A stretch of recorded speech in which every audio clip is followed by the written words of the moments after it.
everyone. I hope you're doing well and are having a flare-free day. Thanks so much for coming to my channel. I cannot believe I'm making this video and how my daughter is already 2 years old. It feels like just yesterday she was born, but time has just flown by, and it's just amazing to see her grow and to develop into the cute little spunky, confident, funny, caring little person that she is. I want to come on here first and say thank you. I'm gonna start getting emotional. Oh my gosh, it's gonna be one of those videos. It's gonna be one of those videos. But I wanted to say thank you to you watching, because having a place to just be open about my chronic illness and my pregnancy journey, as well as motherhood with a chronic condition, has been therapeutic. It's allowed me to have a space to just be honest, be myself, say, hey, this is the reality of endometriosis, as well as motherhood, as well as the pregnancy up and downs. And it wasn't an easy road to get to today. I was told years and years and years ago, before I even found Nick, that it may be hard for me to conceive because of my chronic condition. And hearing that information, obviously you're kind of thinking about your future and what that would look like, and kids potentially, but when you're given news like it may not be a thing for you because of your illness, it makes you really think about what you want out of life. And having that unknown in the air was daunting, was scary, was somewhat devastating at the time, because again, it kind of impacted the relationship I had with my body, saying, okay, it's because of my illness that I can't have that dream of motherhood. And I am very fortunate, and I understand this, to be able to be a mom and to call myself a mom and to go through that pregnancy journey with a chronic condition that has infertility as a symptom potentially. So I do recognize how fortunate and grateful I am that my body was able to allow a miracle to happen. And I wanted to thank you for allowing me that space to just be open and honest about it, because the pregnancy with her was, there was daunting times with it, and I'll post a video up here about that experience. And I look back on that video and I'm just like, we've come a long way from the scary moments, the bleeding that happened during pregnancy, the excruciating pain that happened, to now having her in my life. And I cannot imagine my life without her. She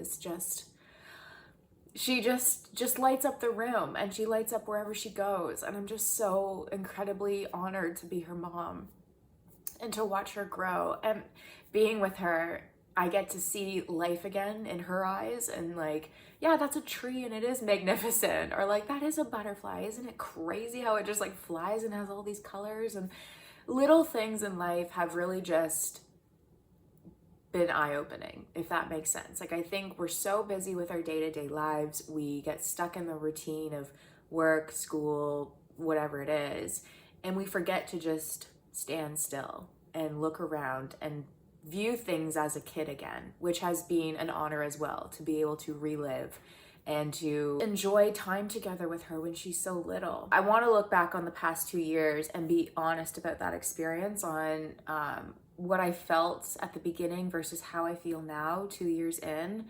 And I also want to talk about my chronic illness and the symptoms that may or may not be there. Have they changed after 2 years? Are they back?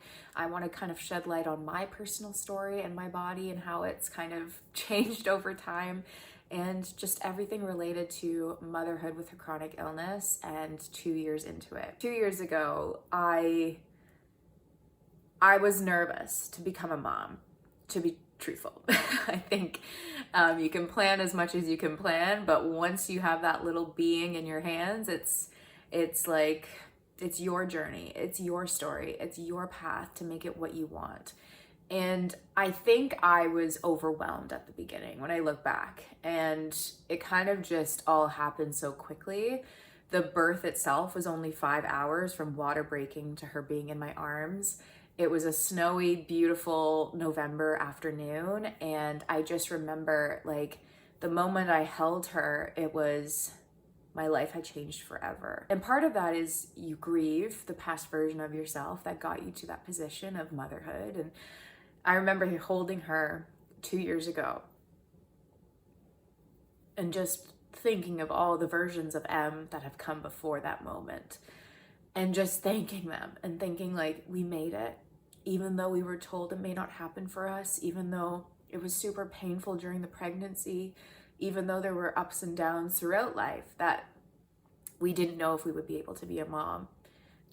Me sitting there in the bed, sweaty and confused and up on epidural, I just was looking at her thinking, we did it. Her and I together, we did it. Obviously Nick too, but like her and I, we made it. We did this together. We like made it through the birthing process, and we were a team in that. And that's how I kind of look at my journey with motherhood. The way I view myself and my relationship with her is that we're a team. We're a family. We're a partnership. We are in it together. Whatever she is facing, I'm going to be there every step of the way to help her. I'm going to be there to listen and to just guide her as best as I can, because I don't have all the answers, and I'm sorry, baby girl, if you're watching this later in life, but I wish I did. But I'm going to try the best that I can to just be there for her and to be present and to just know that she is so loved. And that comes from all of the versions of myself that have wished for her. Looking back, obviously there's that moment of you're trying to be the best version of yourself, but I don't think I gave myself enough credit for how I got through it and how much was on my plate at that time.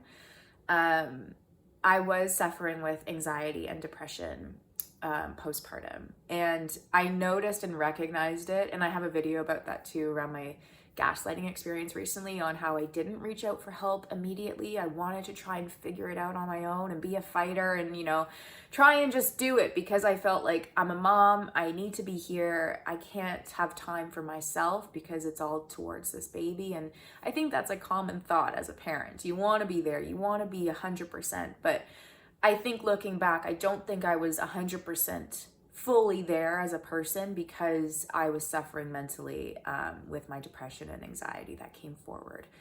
And part of that too is I didn't really want to reach out at the time because I didn't want to show weakness. I didn't want to have extra help around because I also was high up on hormone changes and didn't want her to get sick easily. I didn't want her to be like, I don't know, I just wanted full control over the experience and her, and I just wanted her to be safe because for 9 months, I was the only sole person to keep her safe in me, and like, it was on me. And so when she was finally out in the world, I was like, she's all, like, it's still me, like, I need to take care of her. I just was super protective and super like, lioness mama bear. Like, I just was like, no one do anything. Like, it just, I think in that first initial couple of months, I just felt like I needed to do it on my own because for 9 months I was doing it on my own. And I think that's a mentality we may all kind of carry with us as new parents. But looking back, I think, and if any advice I can give is, it is very hard to give up control when it has been on you the whole time when you're growing the baby. But I should have reached out for help earlier from family, from friends, from those that I trusted and like could be myself around and not have a face of makeup and not be like dressed to the nines and have like leaky boob milk on my shirt and be like, okay guys, like I need help. Like, and they would be there. And I have that network.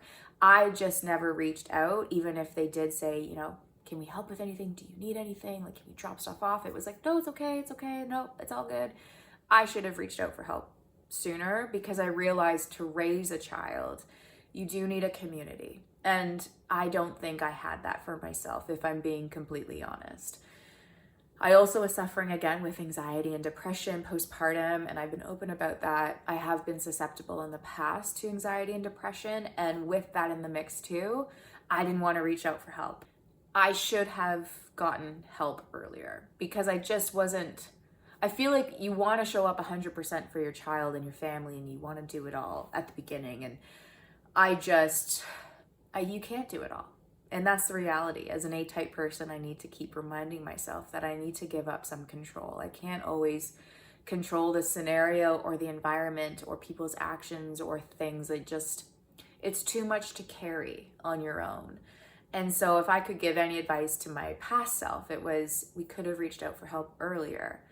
But I recognize where I was at. I recognize that there was a lot on my plate. I wanted to show that I could do it, that I could manage all of the responsibilities on my own. And that's just the type of person that I am. But if I could look back and just say, I could have given myself more grace and compassion for what I was going through.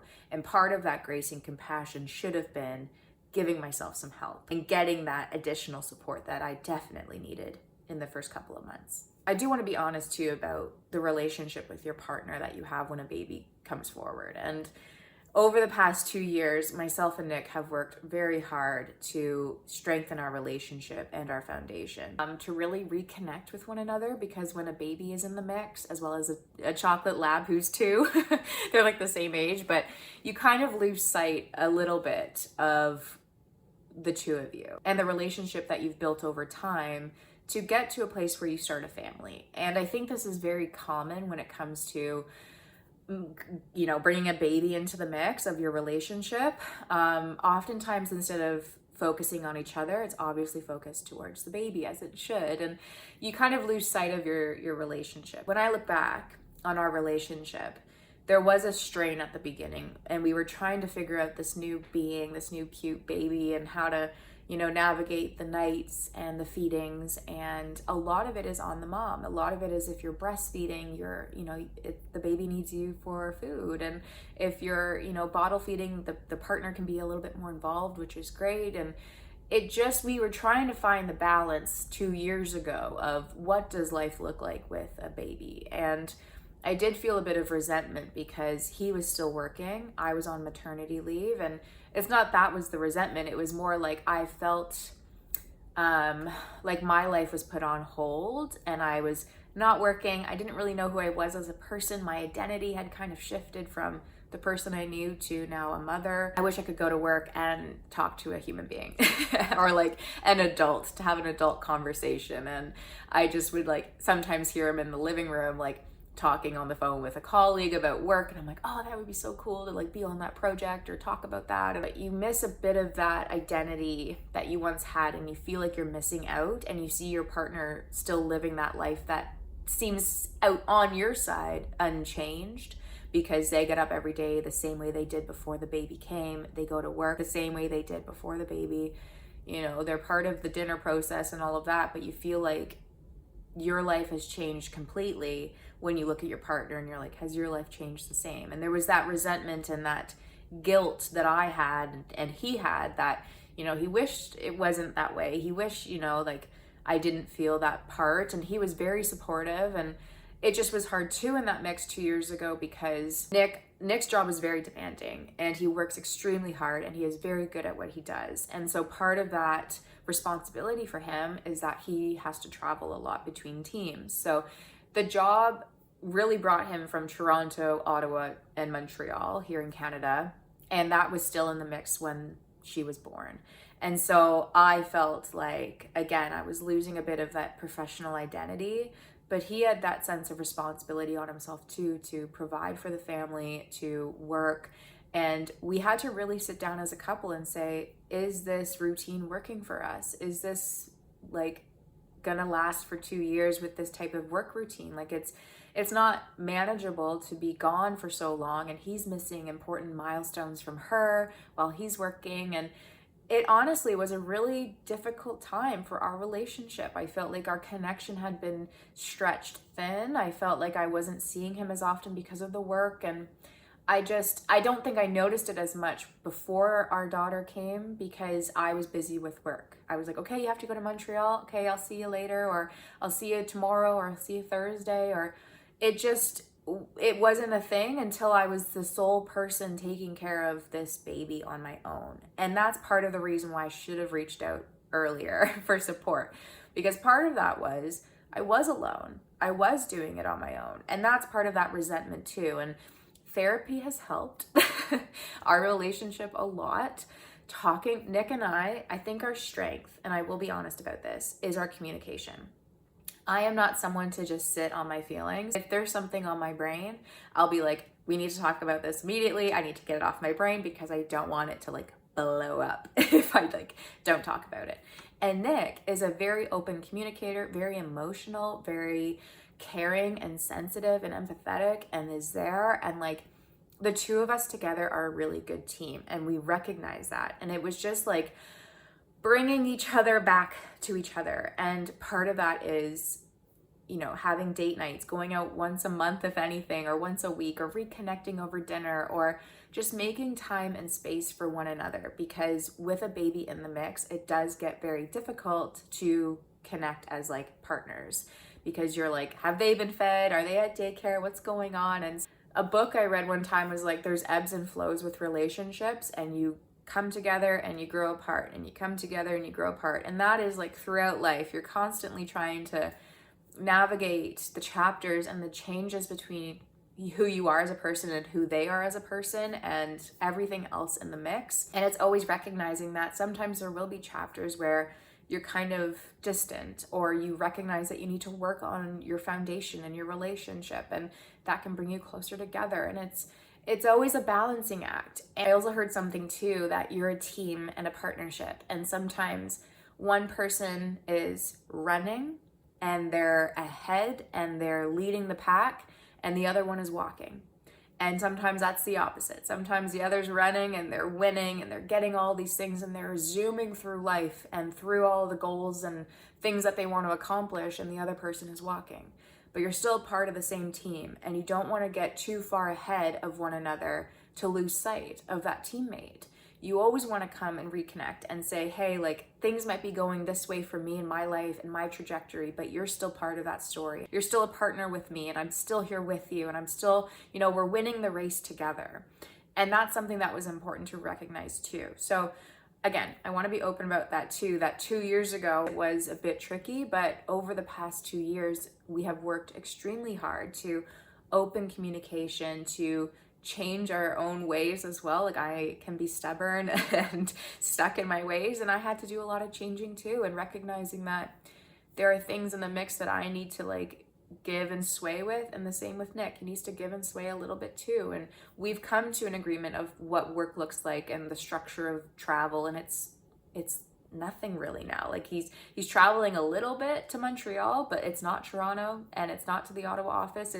It's mostly Montreal, and it's either he'll go up in the morning and come back for dinner, and that works for us. And that's something that may have not changed if we weren't open about it. And so if you're watching, it can be difficult and it can be really challenging. And I want you to know that you're not alone in that change of relationship either with a newborn, because it does happen. And it's just important to come back to each other and recognize that you love each other, and you've made this family because you love each other, and you're a partnership with it. So I hope that is open and helpful if you're going through it too. When it comes to my endometriosis, more specifically, and the symptoms there, before being pregnant, my endometriosis pains and symptoms were excruciating and painful, and I would have that sharp, stabbing, heat, flaming type of pain in my pelvic zone. I would have upper right thigh leg pain. I would have sweating and nausea, and I would just be not able to do the things that I wanted to do. And that would happen around the time of my period, but started to inch into outside of my period. Pains would show up if I did like an intense spin class or ran long distances. So I would recognize my flares and what would trigger them, or different foods that would trigger them, like alcohol or like red meats. During my pregnancy, and I have a video about this too, my endometriosis pain, or what I deemed to be related to endometriosis pain, was excruciating at the first trimester. It was way worse than my typical flare pain when I became pregnant. The first trimester was not enjoyable. It was very awful. It was excruciating pain. I was almost passing out in the bathroom. That pain did end up going away around 9 weeks of pregnancy, from what I remember. And the morning sickness kicked in then. But since giving birth, it took a bit of time for my periods to return after giving birth. And that's normal. I think when you're breastfeeding, it does take a little bit of time for your period to come back. But my first period back after a couple of months wasn't painful, really. I was just like, oh, okay, like it's my period, and I'm holding my breath to see if a flare up comes up around the corner, and it didn't. And I just thought to myself, wow, this is amazing. Maybe my periods are like forever changed because of giving birth, and this is amazing. And I was just very excited for the potential opportunity for my flares really not coming back, or my body changing because of pregnancy and my endo not acting up. And that's not the case. My endo has returned, unfortunately, symptom-wise. The endo tissue is still there. It hasn't gone away, but my flares ended up coming back in the first and second year of giving birth and becoming a mom. And the pains are less intense than the original flare-ups that I had, but they're still painful to the point where I'm lying on the bathroom floor or lying in my bed or being sick. And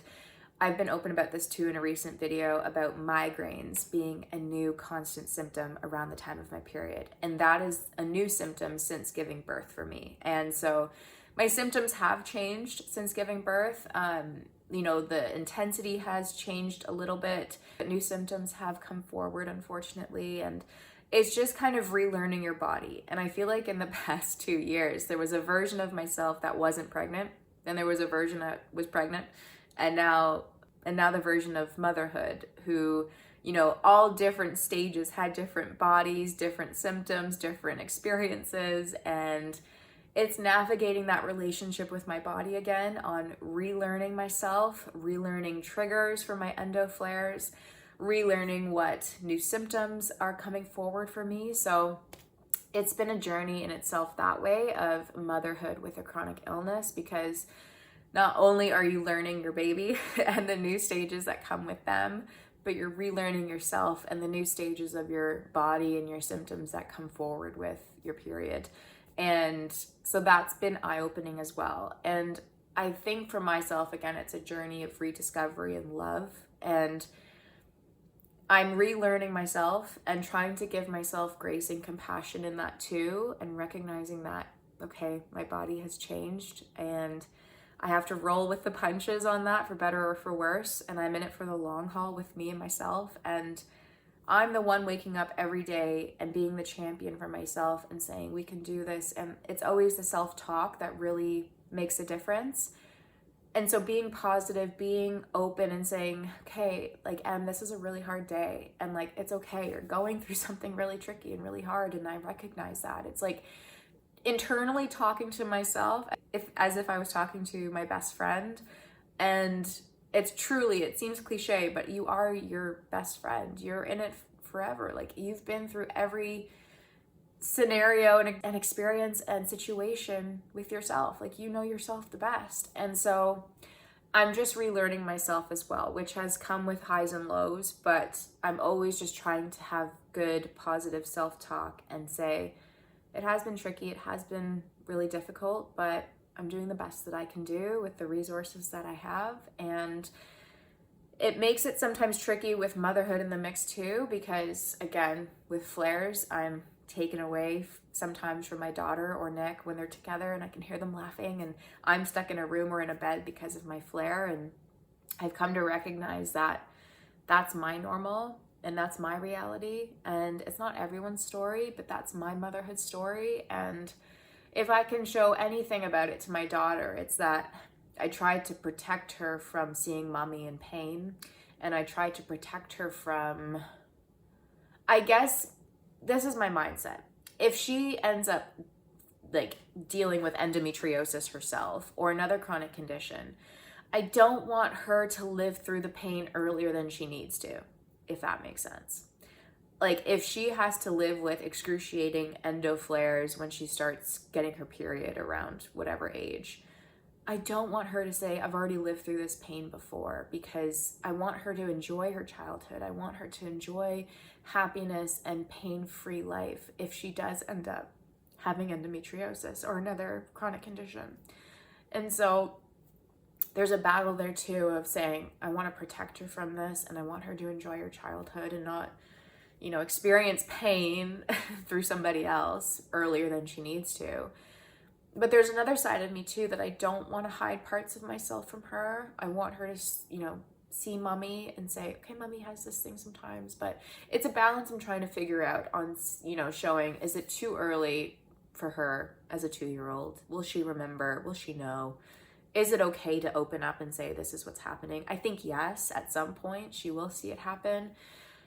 But that's my mentality now of like, I think that lioness, mama bear protective mode of like, I am trying to protect her and her childhood and her happiness and her pain-free life as much as possible before, you know, life happens.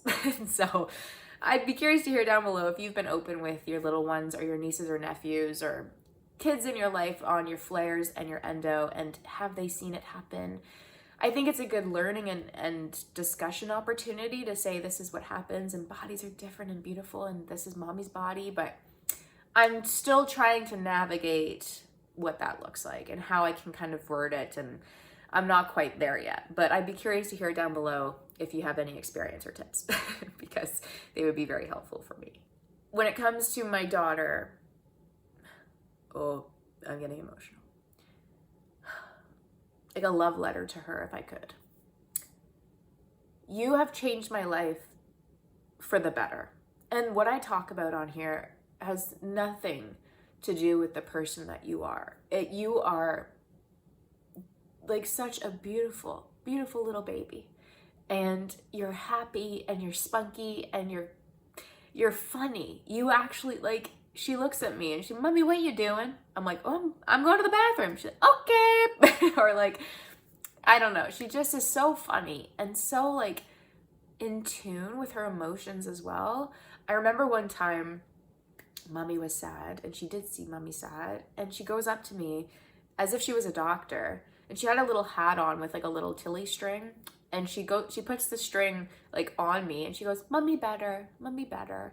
And I was like, the fact that like you just do that, like I don't even know if you know what she knows what a doctor is, but like it was so a moment where I just recognized her empathy and her ability to tune in, and she's just beautiful. And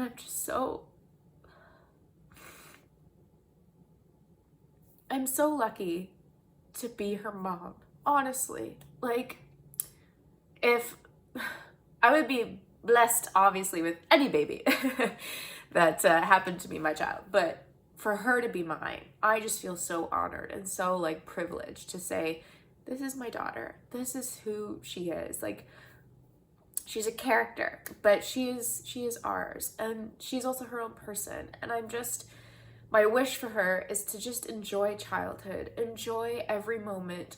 Just keep looking at trees with awe and keep looking at butterflies with beauty, and like just enjoy little things in life, because life moves very fast and life just happens sometimes. And if you can just soak up the sunshine and the rain and just see beauty in both, you're gonna go far.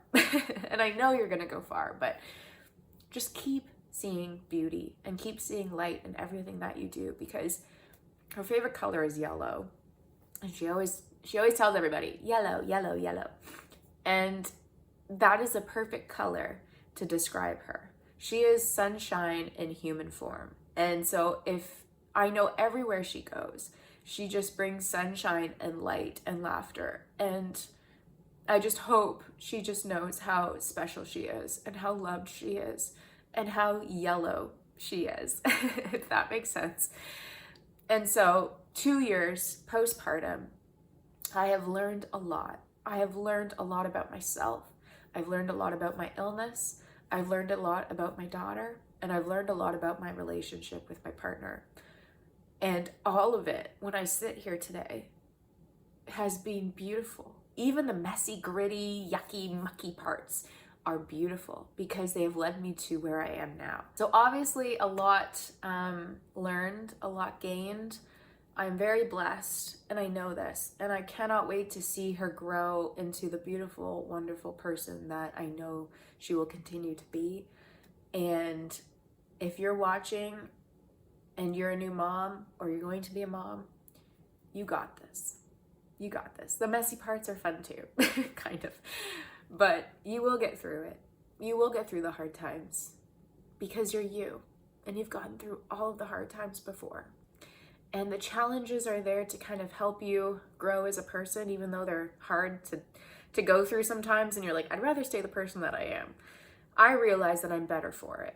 And you will be better for it too. And your baby is going to be the best part of that journey. And if you can keep reminding yourself that you're not alone in it, if you're going through postpartum depression or anxiety, you're not alone. If you're going through hard relationship times, you're not alone. If you're going through, I'm trying to figure out myself on top of my illness, you're not alone. And so I hope this video has been insightful and interesting and eye-opening and all of it in between. But just know, wherever you are in your journey, whether it's chronic illness, motherhood, or whatever, I am so proud of you, and you will get through it. You will get through it. So with that, I cannot wait to talk to you on the next video.